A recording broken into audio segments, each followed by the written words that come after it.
This is an ABC News Live special event. Asian country you belong in. Verbal assaults. Asian piece of And brutal violence on the rise.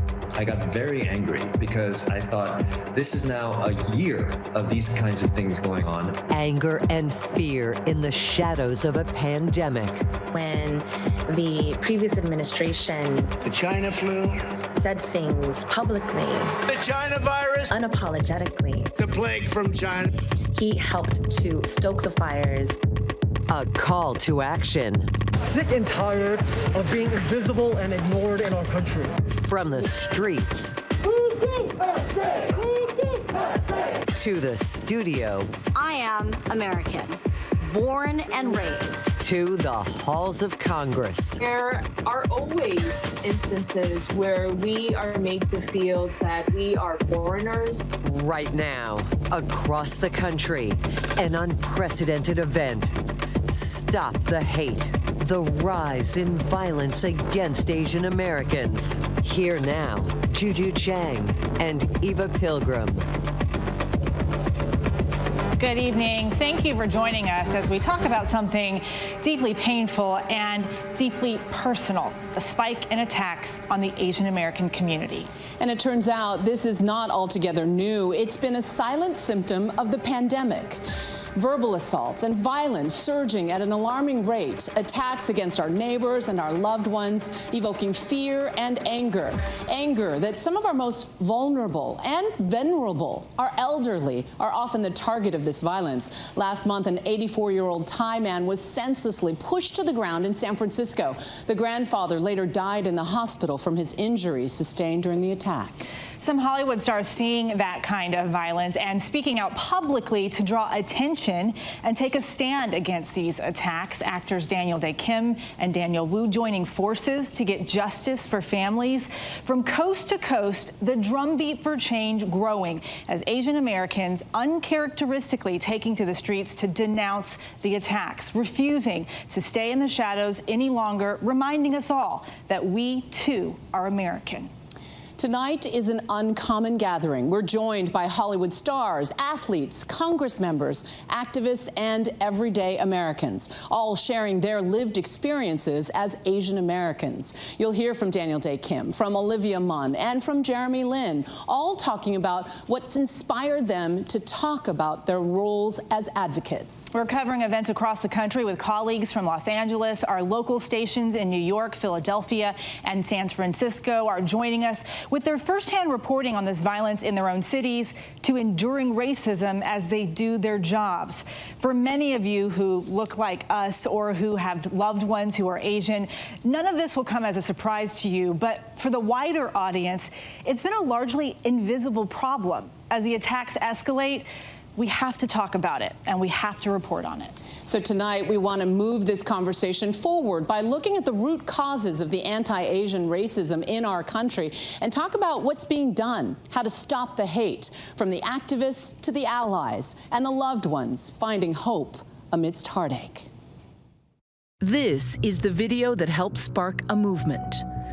The senseless death of 84-year-old Thai immigrant Vishar Ratanakpakdi, knocked to the ground while on his morning walk, spurring people around the country to stand up against anti-Asian hate.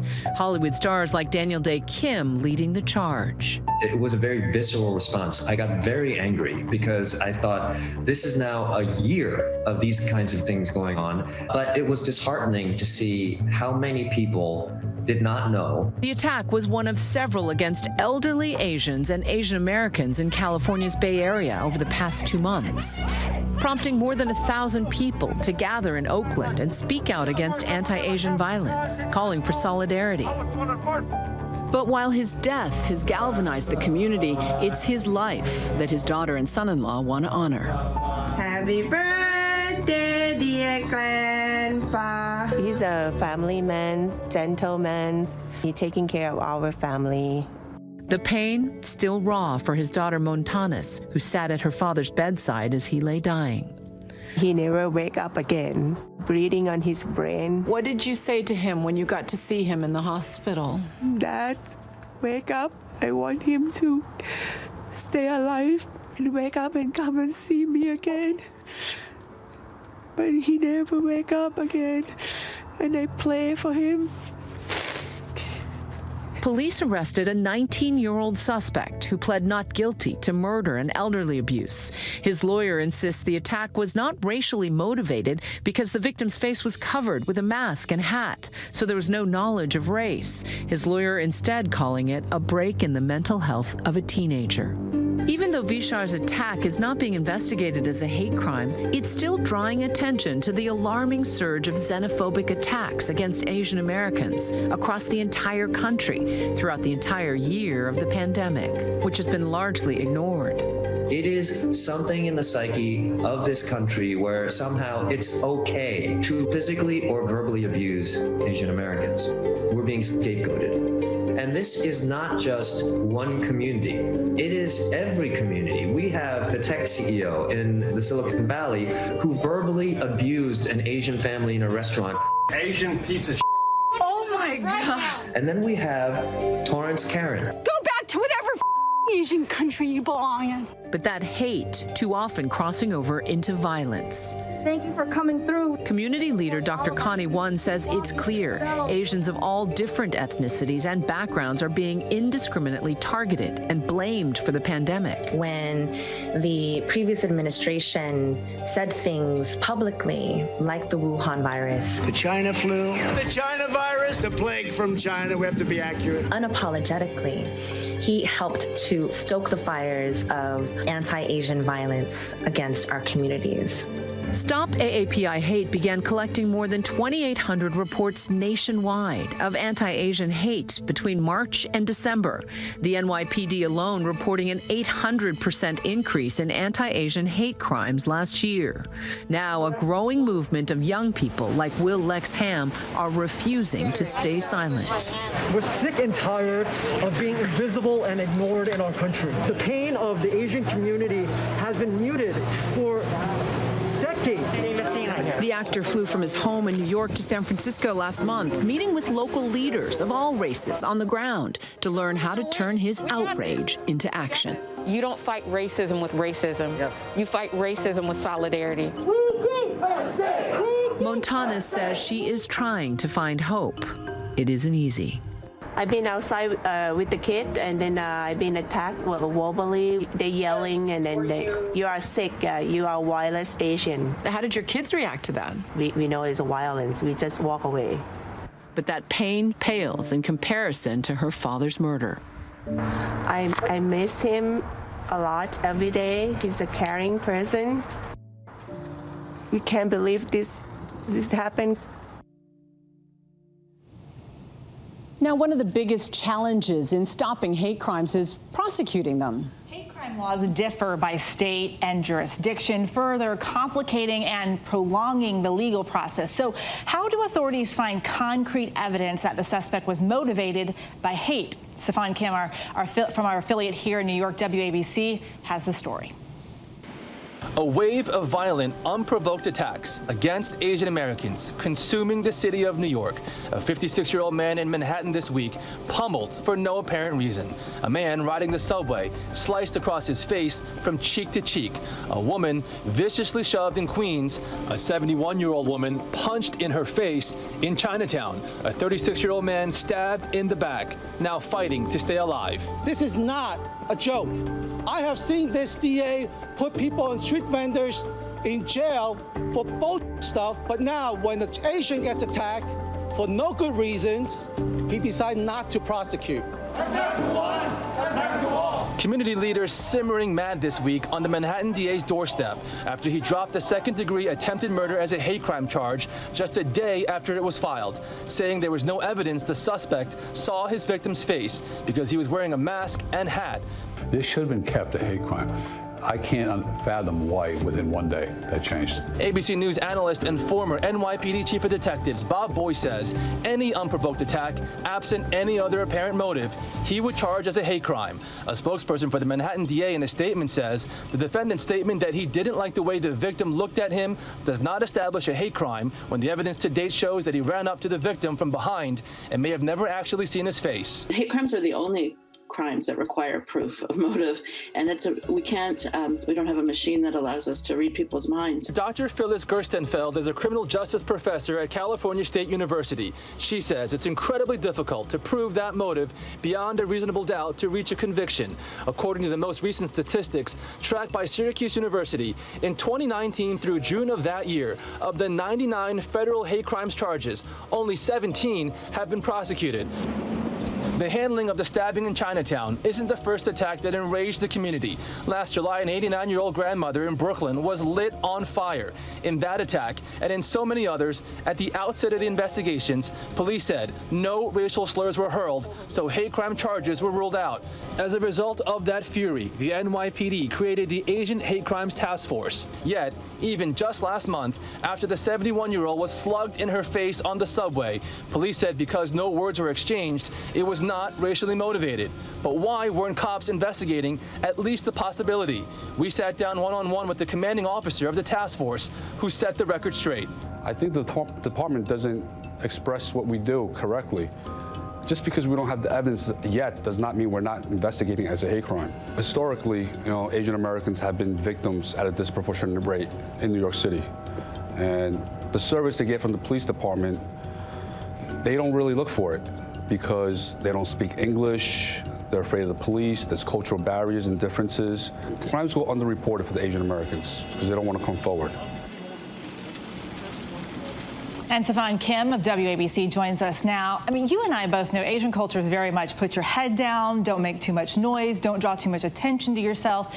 These attacks are really putting Asians in an uncomfortable position. Yeah, and the question's been asked that why are we hearing from so many victims these days? And I think there's been somewhat of a snowball effect. As we were able to find one victim and convince her to speak, and another, and another, and another, each of them felt like they were no longer alone. And they've told me that they felt like they were speaking out for a much larger purpose.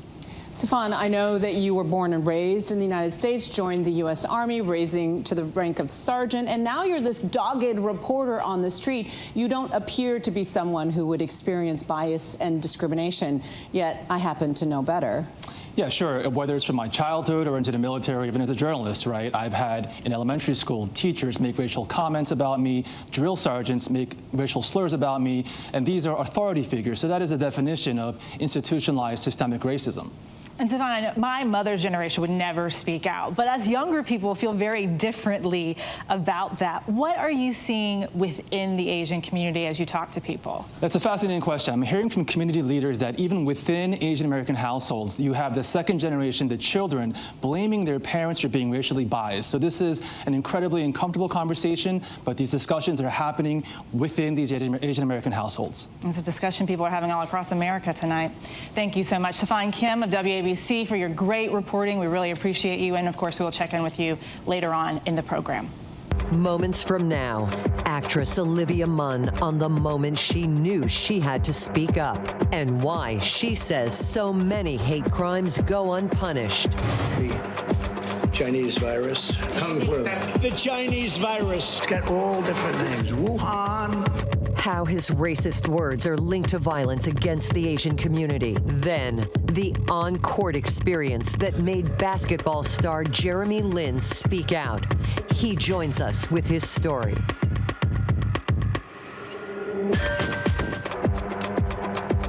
And welcome back. You know, actress Olivia Munn is part of a growing chorus of Asian Americans in Hollywood who refuse to sit by silently, lending her star status to help stop the hate.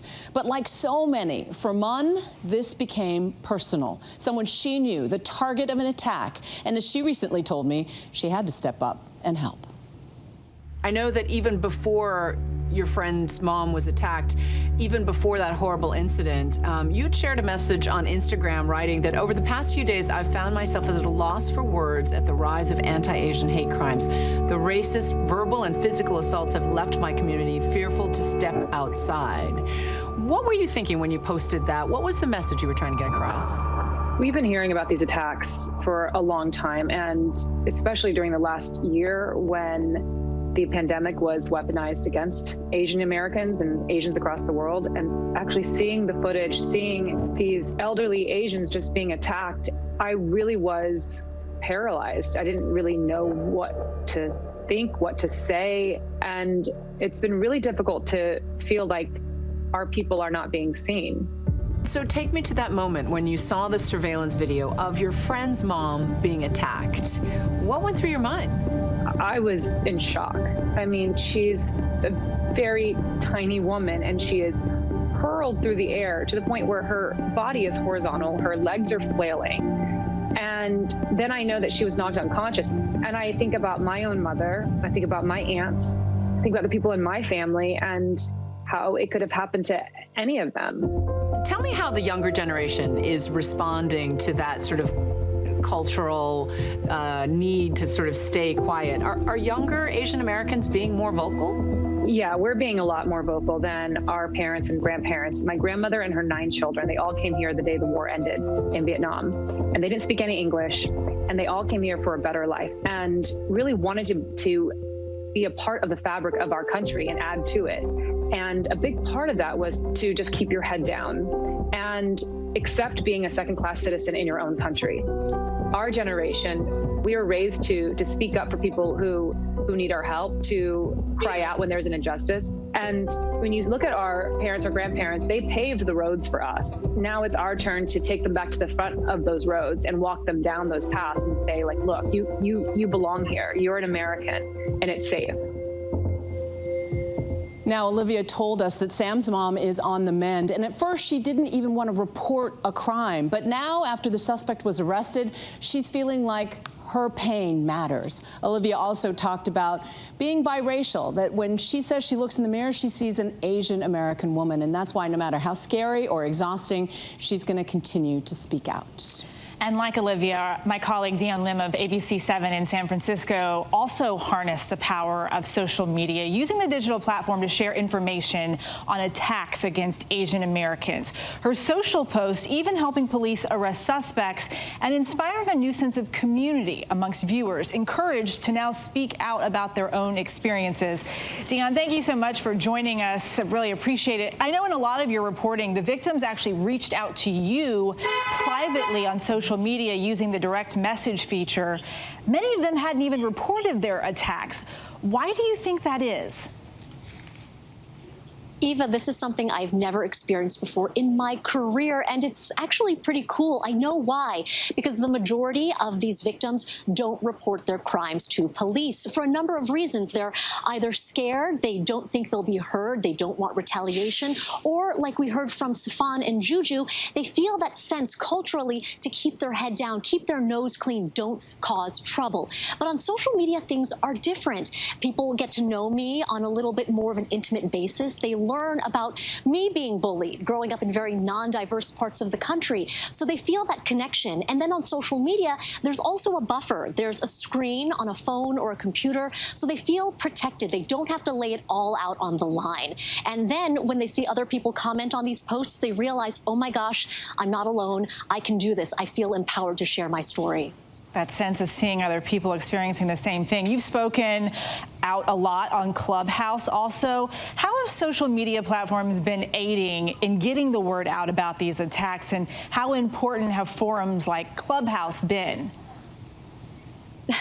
Eva, it's crazy. I personally didn't even know Clubhouse existed a few months ago, but it's a neat platform in that people can feel that sense of community and speak one-on-one with people who are in positions of power, these change makers. A few weekends ago, I participated in a Clubhouse with Daniel Day Kim and Daniel Wu and other politicians, and it was so incredible to see the power of 3,000 people join in, and this conversation that we expected to last for maybe 30 minutes, an hour, ended up being 3, almost 4 hours long. So it's that sense of community that gets fostered online that really urges people to speak out and want to do something and help.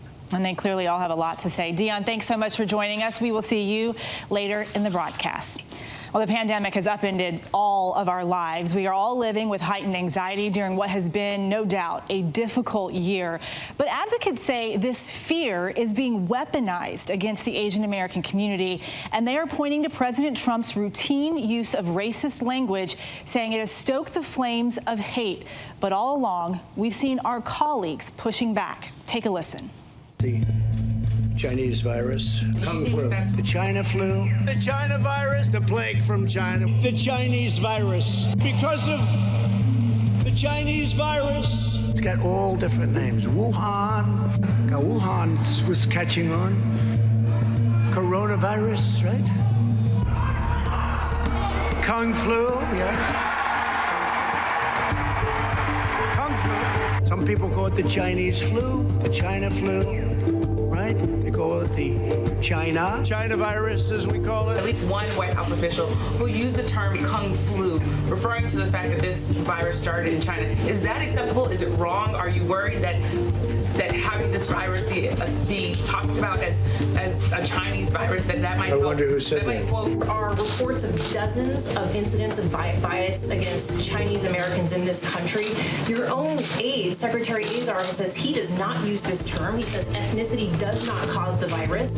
Why do you keep using this? A lot of people say it's racist. It's not racist at all, no, not at all. It comes from China. Dr. Burke, do you believe that this is a Chinese virus? Is that okay to say? He did not think it was racist to even call it the Kung flu. It's lame and hateful and pathetic. And this is not just offensive language to many. This is not just what many are deeming racist language. This is potentially dangerous language. No one should be using this language because ethnicity is not what causes it. But Lindsay, I'm willing to bet the president is not going to stop. And it's important to note the majority of cases of the coronavirus here in the U.S. actually originated from a European strain and not from China. Well, Eva, our next guest is conducting an urgent study on the effects of xenophobia and how is the Asian American community reacting to the troubling surge of racially motivated violence? Well, the findings are simply staggering. Researchers asked nearly 700 Asian Americans about the types of hate crimes they've experienced since the start of the pandemic. 34% say they have been victims of verbal abuse. 24% cite workplace discrimination. 16% say they were coughed on or spit at. And 12 say they were assaulted physically. To discuss these numbers, let's bring in one of the co-authors of that study, NYU Associate Professor Dr. Doris Chang. Thank you so much for being here with us. Thank you so much for having me. Dr. Chang, clearly there is fear and anxiety, and people are suffering in silence. And you're a practicing clinical psychologist. What are the best ways to cope with this sort of collective stress and tension? So there is power in our stories. So first of all, talk about what you're feeling and what you're going through, whether it's picking up the phone or posting on social media or filing a formal report. Know that by sharing your stories, you are actually helping others to feel less alone and giving us a better sense of the scope of the problem. Secondly, let's draw strength from our cultural communities. Let's reclaim what is good and beautiful and meaningful about our cultures, because being proud of who we are is actually a radical act of resistance. And then third, for those of us who are struggling, having significant levels of distress, having a difficult time at work or functioning at school, please seek help. Please seek professional mental health support. Don't suffer in silence. There is help available. And yet we should note that there is so much diversity within the Asian American Pacific Islander community, not just ethnically or culturally, but also geographically. We're spread out all over the country, which makes solidarity that much harder. Where are the solutions going forward? Well, I do think social media has emerged as a powerful platform. We are reaching across with our posts, sharing our stories, connecting across geographical divides. But it is important to recognize that there is tremendous diversity. Not everyone is having a single experience of this moment. And so actually hearing about some of those differences and how we're meeting this moment is a really important part of us building solidarity. And we all know these events are prompting important and difficult conversations about racial reckoning. So how do we honor the struggle, for example, of the African American community while leaving space to talk about the pain in the Asian American community? Well, I think that we have to recognize that whether racism is directed towards Black communities or Asian communities or other communities, that racism stems from the same root cause. So I think we first need to begin by educating ourselves about our own racial histories in the U.S. and how this current wave of anti-Asian violence and discrimination fits into a larger historical pattern. And then secondly, we need to be actively strengthening our coalitions our networks of community support, building allyship communities with Black and Brown communities and white allies as well, so that we can collectively fight to dismantle the roots of racism in our country. The best way to fight racism is with solidarity. Thank you so much, Doris Chang. Appreciate your time and your insights. Thank you. When we come back, basketball star Jeremy Lin speaks out. It's what's going on off the court in real life with people who are dealing with actual physical attacks. Our country's painful past. We are made to feel that we are foreigners. Plus, the incident that got the attention of actor Daniel Dae Kim. What he did in response. Welcome back. Anti-Asian sentiment is not new, and it certainly didn't just appear during this pandemic. Its roots run deep in our country. But as you've seen throughout this hour, there's a new generation coming into their own, tasked with facing a troubling legacy. Here's ABC's Zareen Shah. The recent attacks against the Asian American community. You need to leave. Oh, you do not talk to our guests like that. You need to leave. Asian piece of amid the pandemic are just the latest for the embattled group. Maryland theater owner Chil Kong remembers when his son was the target of racism at school. He's been bullied more than once, either on the playground or at school, specifically because he was Asian. And that's really tough. How do you explain to a, at the time, 4-year-old and then 6 and then 8? Like, it happened in those 3 different periods. The concept of racism, of hating someone for who they are. I didn't have the words. It was really hard. It just saddens me to know that my son is growing up with the same terrible stuff that I had to grow up with. A painful reminder of the gulf between mainstream America and the fastest growing minority group in the United States. I think they're targeting to the Asian American community, yes. To And you think there's fear? Asian American community, yes. But the perception of being the other has followed Asian Americans since their arrival in North America. The core of the problem has been that they assume that you are not from here, that you don't belong here, but that you're a transient, that you just came by, and that that because you don't belong here, that you're really not an American. The 1882 Chinese Exclusion Act, which reflected racist stereotypes at the time, is the first and only law restricting all immigration by a single nationality or ethnicity into the U.S. The law, repealed in 1943, was among several anti-Chinese laws passed in the United States. And hate crimes like the case of Vincent Chin, beaten to death after 2 men mistook him for Japanese, a group blamed for the decline of the U.S. auto industry, as seen in the 1989 documentary Who Killed Vincent Chin. I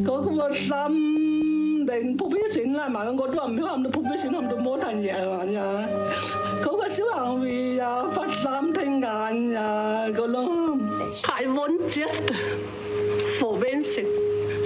I want justice for my son. A history of violence inflamed by prejudice, empowered by government. Across America, demonstrations fierce and proud as Asians almost 170 years later still proving that they too are American. Unfortunately, all this hate that's going around is rooted in the fact they do not believe you belong here. And because of that, it's like a lot of these folks do not believe you belong here. That othering, it's so easy for someone to say, well, you don't belong here, so I'll kick you out or I'll hurt you. And Zareen joins us now from Los Angeles in Chinatown there. I'm curious, how are people working to combat this racism? Eva, we've seen activism in nearly every forum. You've seen neighbors standing guard to protect Asian American family homes. You've seen people jumping in to support, to protect the elderly, crowdfunding to raise money for those who are injured. And of course, you have celebrities and athletes who are sounding the alarm on social media. Eva? Thank you, Zareen, and we'll see you a little bit later in the show. We turn now to NBA veteran Jeremy Lin, now with the Golden State Warriors G League team in Santa Cruz, who recently spoke out in a Facebook post writing, "We are tired of being told to keep our heads down and not make trouble. Being an Asian American doesn't mean we don't experience poverty and racism. Being a 9-year NBA veteran doesn't protect me from being called coronavirus on the court." And we're being joined now by Jeremy Lin, an icon in the Asian American community. And Jeremy, the league has said it's investigating the slur you faced on the court, but you have said you don't have any interest in naming or shaming the player involved. But just give us a sense of how you reacted in that moment and what motivated you to speak out now.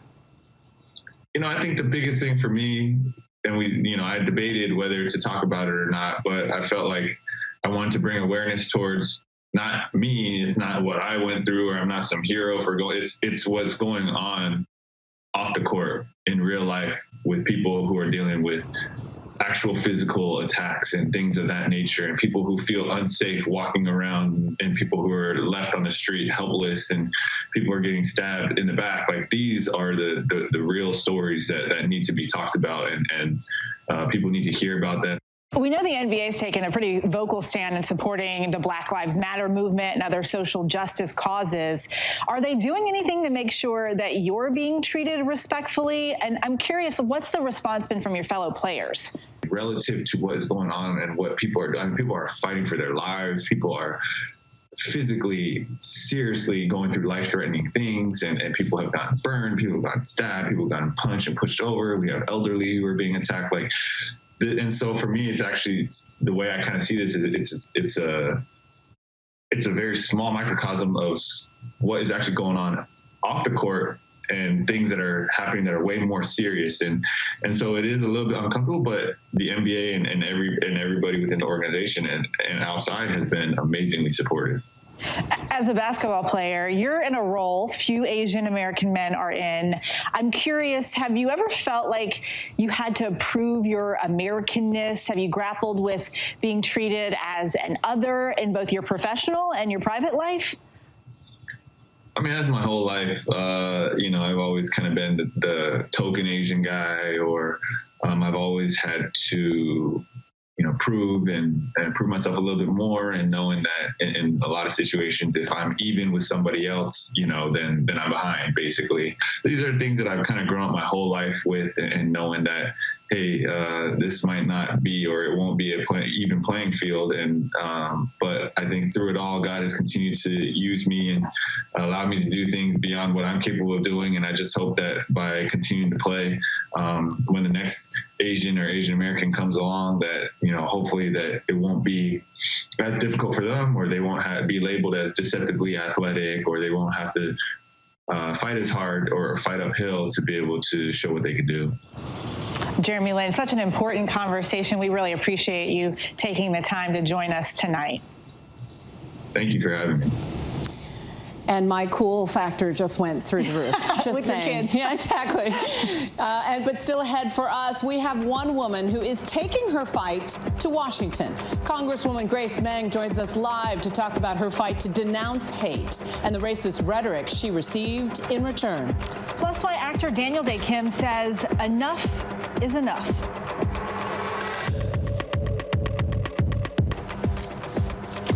Welcome back. It was the brief encounter that left a lasting impression on our next guest. WPVI reporter Nidia Hahn was almost hit by a car nearly 4 years ago, but it was what the driver said that moved Nidia to take action against racism.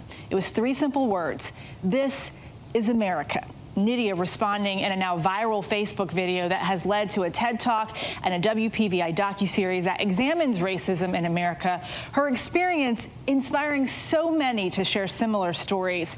And Nidia, I just want to thank you for joining us. We used to work together, so I know you are not one to get on a soapbox. So what about this incident made you feel like you needed to say something?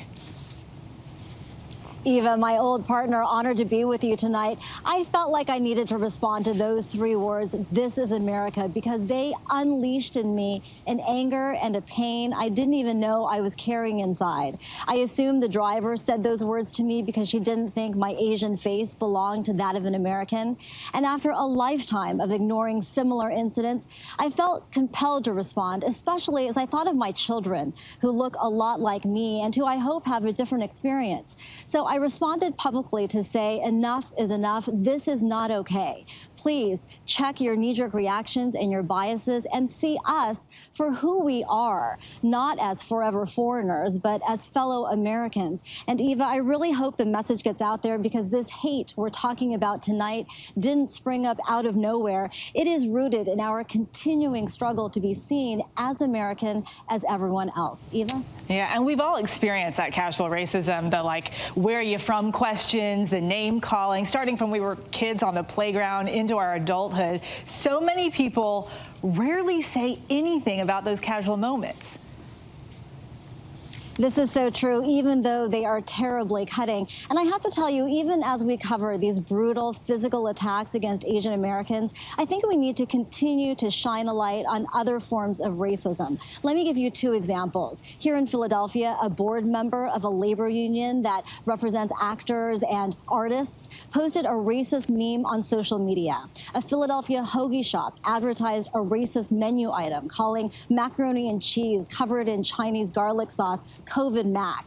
After those stories were amplified, there were real results. That board member resigned. The menu item was removed. I think when we share these stories, we're sending a message that there are consequences for this kind of behavior. And racism against Asian Americans is not okay. And Eva, we know that even casual racism has an incredibly profound impact. Not only does it hurt, it also really heats up and then explodes into the kind of ugliness and violence we see today.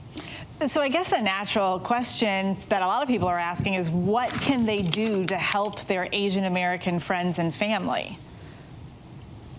Yeah, I think there are a lot of things that people can do. Let me tell you 3 things that I hope people can do. Number 1 is be informed. Read, listen, and watch what is happening in our community and share our stories. And number 2, stand up for us, even when we're not in the room, especially if we're not in the room, and intervene when you see things happen. I have seen and been so heartened by the stories I've seen across the country of volunteers walking with Asian American seniors, and also by seeing neighbors guarding the homes of Asian American families who've been the victims of racism and threats. And the third thing that people can do is to use their pocketbook. So please donate to an organization that is working to stop the hate, frequent an Asian American business, watch a movie that is made by an Asian American filmmaker or features Asian American actors. Those are 3 things that people can do, Eva. Some good actionable items for us, Nidia. Thank you so much for sharing your story. We appreciate you. Thanks, Eva. We clearly all need allies. And one of our biggest allies in Washington is Congresswoman Grace Meng, who's joining us live from Queens, New York. And she's been on the forefront of passing legislation condemning anti-Asian rhetoric and violence. Meng introduced a resolution last March that passed in the House despite 164 Republicans voting against it. Congresswoman, thanks for joining us. Thanks for having me, Juju. It's good to see you even digitally again. You know, you've been calling for more attention and action against hateful rhetoric and violence towards Asian Americans for the past year. How frustrated has it been for you to shout out about these attacks and not have any action? And yet, at the same time, do you feel like there's momentum to finally tackle some of these issues given the renewed spotlight? Both are accurate. It's been really frustrating to feel that our community has been seen as invisible in the past, but especially during this past year. But I will say in the last few weeks, although it's sad because the number of incidents have gone up, I do feel like the mainstream world is paying more attention, from corporations to politicians and to our allied communities. You know, you let me listen to some of the racist voicemails you received after you introduced that piece of legislation. When you hear that kind of vitriol in people's voices, do you ever get concerned that maybe these racist attitudes and behaviors are so deeply ingrained, no matter what a government official says or does? Well, it makes me feel sad, but I try not to take it personally. There's always been a notion that Asian Americans are foreigners, and it just saddens me to feel that we are oftentimes still viewed as outsiders and not as true Americans. But I don't take it personally. I think of it as an opportunity for our community to unite, to speak up, to show strength within each other and with other communities as well. So help us look ahead to some solutions. You've worked in Queens, in your community, for years to build bridges. What do you see as the most important action that needs to be taken at both the local and the federal level to stem these attacks? So we do have legislation. We have our resolution, which condemns anti-Asian bigotry. President Biden signed a memorandum that says similar things, but we are also trying to work with the federal government. I have pending legislation, for example, that would require the Department of Justice to allocate more resources, more personnel that specifically focus on the Asian American community and the discrimination that we faced during COVID. It's also important for me to remember the words of a local activist who said that the answer to racism is never more racism, it's solidarity. We have this wonderful, opportune moment right now to strengthen our coalitions within our own communities and with other communities as well. Congresswoman Meng, thank you for your time and for your service. And when we return, we go one-on-one with Daniel Dae Kim and how he plans to keep on working to stop violence against the Asian American community.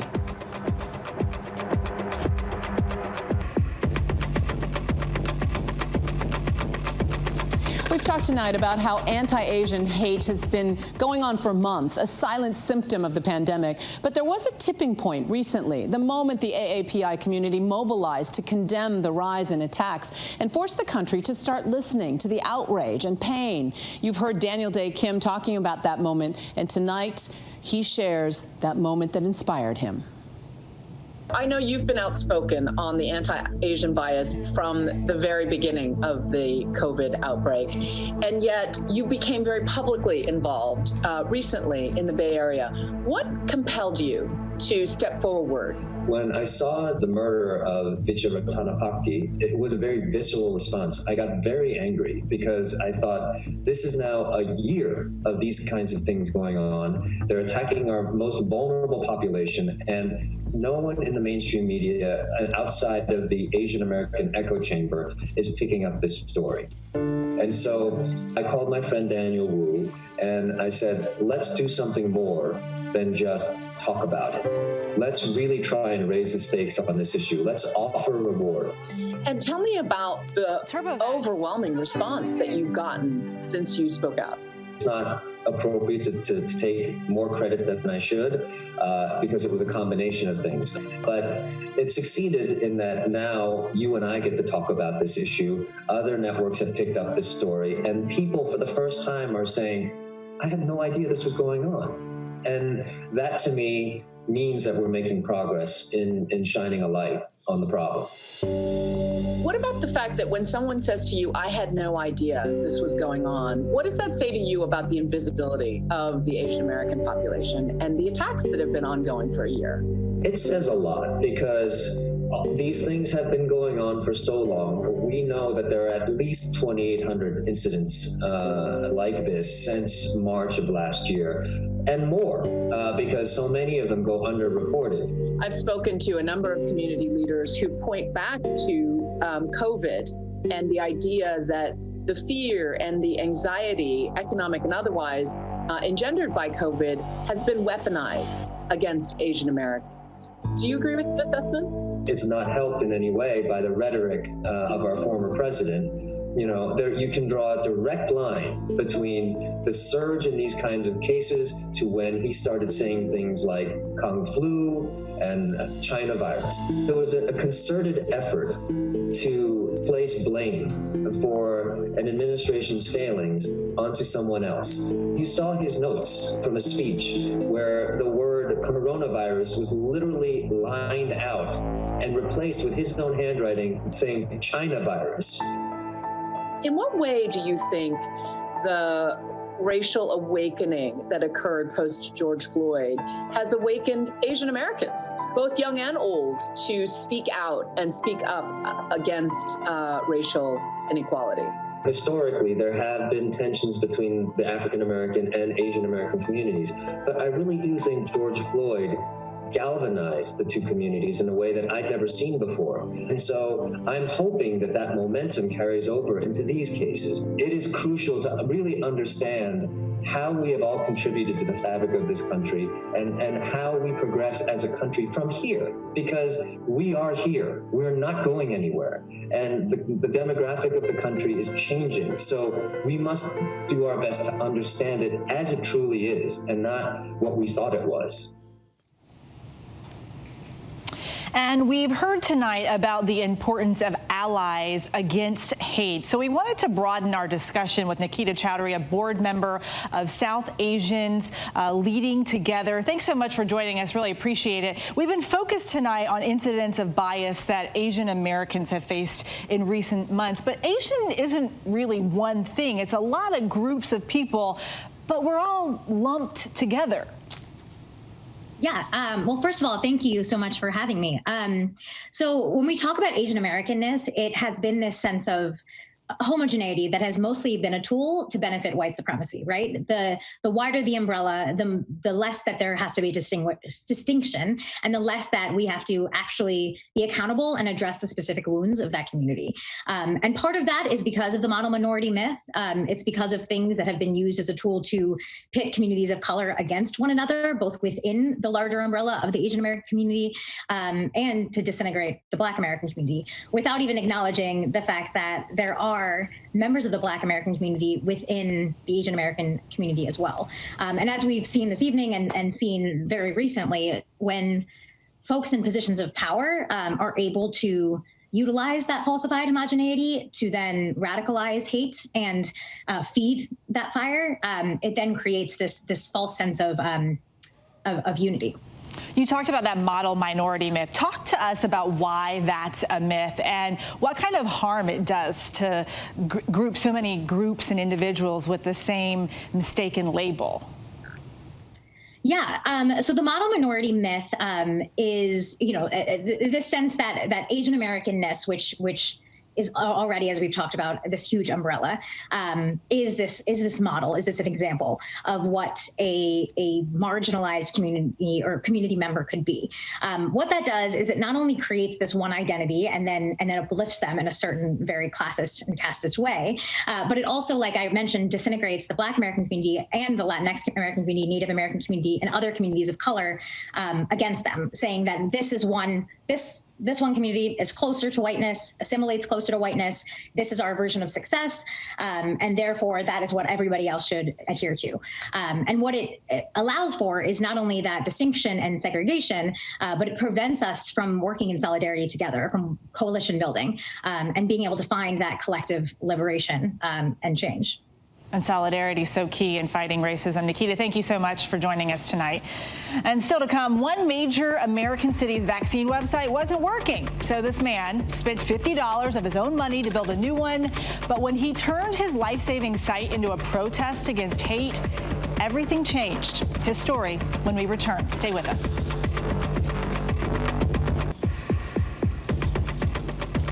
Welcome back. You're about to meet a software engineer who used his skills for the greater good, creating a website to help others find a COVID-19 vaccine for free. For free.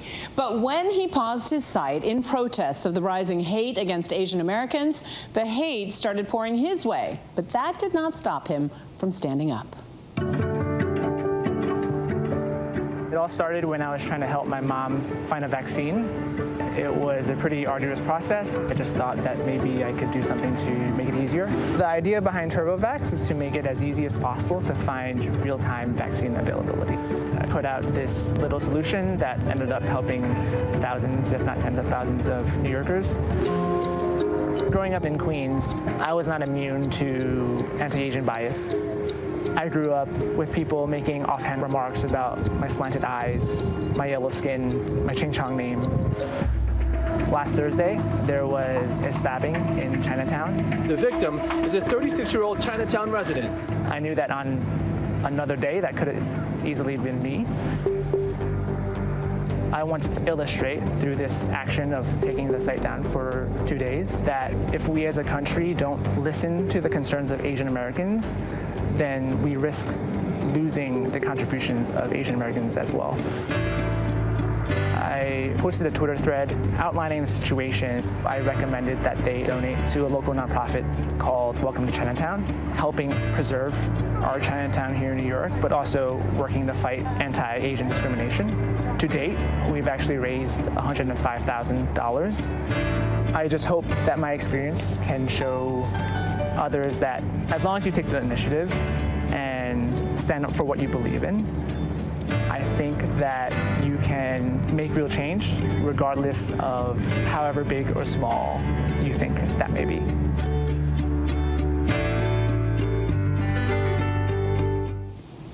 Standing up to the haters, Hugh told us that he felt amazing to be reunited with his fully vaccinated mother and celebrate the Lunar New Year together. As for TurboVax, Hugh says that he'll continue to provide the service until the vaccine is fully distributed. So cool what he's doing. Absolutely. And we are all so gratified to be able to share these stories with you tonight. Be sure to stay with us live for ABC News' continuing coverage of the Asian American community. I'm so happy to be standing next to my good friend Eva Pilgrim. I'm Juju Chang. And we have to give a huge thanks to all of our colleagues who jumped in from all parts of the news division and all over the country to make this show possible. We are so grateful to them. We're all in this together. Stop the hate. Have a good rest of your night.